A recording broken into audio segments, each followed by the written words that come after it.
Senior सहाफ़ी और तज़ियाकार जावेद चौधरी के मुताबिक पीटीआई बार बार एहतजाज भी करती रही। 8 फरवरी के इलेक्शन के बाद भी पार्टी ने 5 एहतजाज किए, बल्कि 5 बार वफाकी दारुल हुकूमत पर चढ़ाई की और फौज इसे भी बर्दाश्त करती रही। 24 नवंबर का एहतजाज भी पिछले एहतजाजों की तरह जैसे तैसे गुजर जाना था, लेकिन फिर वो वाकया हो गया जिसके बाद बर्दाश्त खत्म हो गई।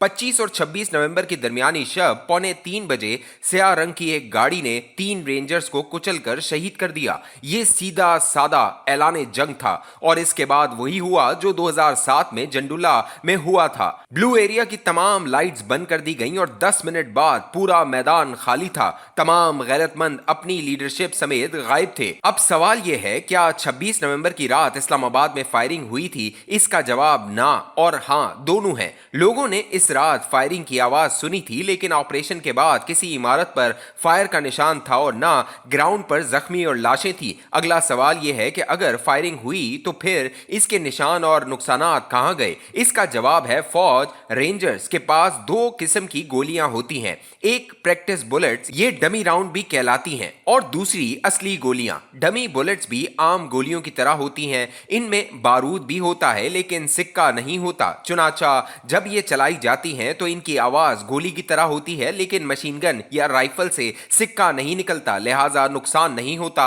गालिब इम्कान है इस रात रेंजर्स ने खौफ फैलाने और हुजूम को भगाने के लिए मशीन गन के जरिए डमी बुलेट्स चलाई हो। कबायली लोग गोली की आवाज से वाकिफ होते हैं, इनकी आंख ही गोलियों की आवाज में खुलती है, लिहाजा ये सिर्फ आवाज से अंदाजा कर लेते हैं कि इस वक्त पिस्तौल चल रहा है, राइफल या फिर मशीन गन। चुनाचा उन्होंने मशीन गन की आवाज सुनी और दौड़ लगा दी। दूसरा इम्कान, पीटीआई के मुजाहिरीन के साथ मुसल्लह लोग भी इस्लामाबाद आए थे, लिहाजा ये ऐन मुमकिन है कि ऑपरेशन के दौरान मुसल्लह अफराद ने गोली चला दी हो। लेकिन बहरहाल ये दुरुस्त है, ऑपरेशन हुआ और इसके नतीजे में फाइनल कॉल फौत हो गई और अब पार्टी और कायद दोनों जिंदगी के मुश्किल तरीन दौर से गुजर रहे हैं। पीटीआई की पैदाइश इस्टेब्लिशमेंट की कोख से हुई थी। ये जमात बनाई ही रिटायर्ड फौजी अफसरों ने थी। इमरान खान की बाकायदा परवरिश की गई, इनकी इमेज बिल्डिंग हुई। 2011 में जनरल पाशा ने इसकी फंडिंग कराई। अलीम खान और जहांगीर तरीन जैसे खुशहाल मैनेजर पार्टी में शामिल कराए गए और फिर जमात को मुल्क की सबसे तगड़ी सियासी पार्टी बना दिया गया। जनरल बाजवा और चीफ जस्टिस साकिब निसार इसे 2018 में इक्तदार में ले आए और जनरल फैज हमीद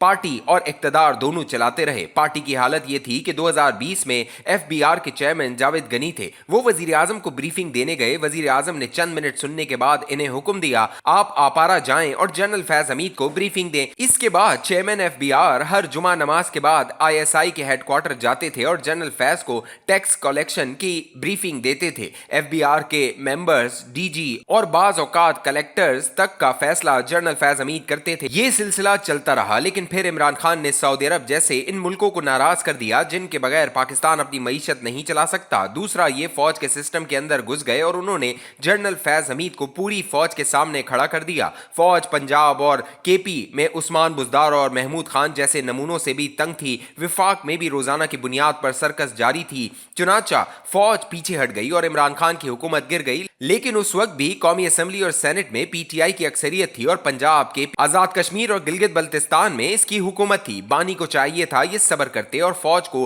हद से ज्यादा बेइज्जत करने की कोशिश न करते तो 2-3 माह बाद दोबारा वजीर आजम होते, लेकिन उन्होंने बदकिस्मती से एक ऐसी जंग छेड़ ली जिसका नुकसान के अलावा कोई फायदा नहीं था। ये जनरल बाजवा को मीर सादिक और मीर जाफर कहते रहे, ये इन्हें न्यूट्रल और जानवर भी कहते रहे। फौज ये भी बर्दाश्त करती रही। इसकी वजह जनरल बाजवा की एक्सटेंशन थी। एक्सटेंशन के बाद जनरल बाजवा की मॉरल अथॉरिटी खत्म हो गई थी और फौज इन्हें दिल से पसंद नहीं करती थी। चुनाचा बानी ने जब जनरल बाजवा को बुरा भला कहना शुरू किया तो फौज बर्दाश्त करती रही, लेकिन खान ने इसे फौज की कमजोरी समझ लिया और ये आग की शिद्दत बढ़ाता चला गया। खान ने नए चीफ की तकर्री को भी मुतनाजा बना दिया। ये इसकी दूसरी बड़ी गलती थी, लेकिन असल गलती 9 मई 2023 का दिन था। पीटीआई के वर्कर्स ने इस दिन बराह रास्त फौजी तंसीबात पर हमला कर दिया और ये वो गलती थी जिसके बाद मामलात पॉइंट ऑफ नो रिटर्न पर पहुंच गए और बानी मुकम्मल तौर पर फौज की हिमायत खो बैठे और पार्टी इंतशारी टोला भी बन गई। लेकिन इसके बावजूद खान को जेल में कोई तकलीफ नहीं दी गई। हमें यह भी मानना होगा इमरान खान की जिद ने एक ऐसी जंग छेड़ दी है जिसका इख्तिताम इमरान खान के नुकसान के अलावा कुछ नहीं होगा। क्योंकि दूसरी तरफ कोई शख्स नहीं है, पूरा इदारा है और लोग आते हैं और चले जाते हैं, लेकिन इदारे कायम रहते हैं। आप डोनाल्ड ट्रंप की मिसाल ले लीजिए। ये 2017 में पहली बार सदर बने और उन्होंने इदारों से जंग छेड़ ली। इसका क्या नतीजा निकला? डोनाल्ड ट्रंप चला गया मगर इदारे कायम रहे। ये इस बार दोबारा पूरी कुव्वत के साथ आ रहे हैं और उन्होंने पूरे अमेरिका से चुन चुन कर खौफनाक और मुतनाज़ा तरीन लोगों की काबीना बना दी है। अमेरिका की तारीख में पहली बार भारतीय निजात अमेरिकी काश पटेल FBI का सरबराह बन रहा है। ये नई जंग का आगाज है, लेकिन आप देख लीजिएगा डोनाल्ड ट्रंप ये जंग लड़ते लड़ते खत्म हो जाएगा मगर इदारे चलते रहेंगे। PTI भी इस जंग का शिकार बनकर जल्द या बदेर गायब हो जाएगी, लेकिन इदारे कायम रहेंगे। लिहाजा इस जंग का नतीजा इमरान खान के खिलाफ निकलेगा। मैं बार बार अर्ज करता आ रहा हूं, ये मुल्क फौज के बगैर बच नहीं सकता और जमहूरियत के बगैर चल नहीं सकता, लेकिन बानी फौज को शिकस्त देकर मुल्क चलाना चाहते हैं